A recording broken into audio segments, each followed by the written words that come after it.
ছোট শিবুরের শেষে বোরুটো অ্যানিমেতে আর মা একের পর এক কাপল দেখতে পাই। নারুটো, সাসকে, সাই, শিকামারু সবারই মোটামুটি একটা হ্যাপি এন্ডিং হলেও আমাদের কপি নিনজা স্টিল সিঙ্গেল। সে এখনো বিয়ে করেনি। मगर क्यों?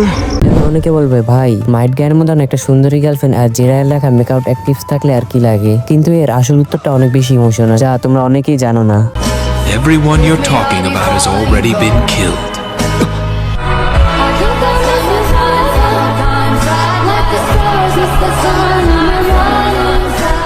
ধরো তুমি কাকাশি, জন্ম হওয়ার কিছু বছর পরই তোমার মা মারা যায়। মায়ের কষ্ট ভুলতে না ভুলতে মাত্র 5 বছর বয়সে তোমার বাবা, যে কিনা একজন ফেমাস শিনোবি ছিল, সেও সুসাইড করে বসে। পুরো ভিলেজটাকে হিট করতে থাকে। সেখান থেকে অনেক কষ্টে তুমি বের হলে। তোমার সাথে অবিতো এবং রিনের বন্ধুত্ব হয়। তুমি মিনাটোর মতন একজন সেন্সে পেলে। একসাথে তোমাদের অনেকগুলো মেমোরিজ তৈরি হলো। তোমার বেস্ট ফ্রেন্ড ওবিটো তোমাকে বাঁচানোর জন্য নিজের লাইফ স্যাক্রিফাইস করে দিল। আর মারা যাওয়ার আগে তার একটাই ইচ্ছা ছিল তুমি যাতে ওবিটো ট্রু লাভ রিনকে সব রকম বিপদ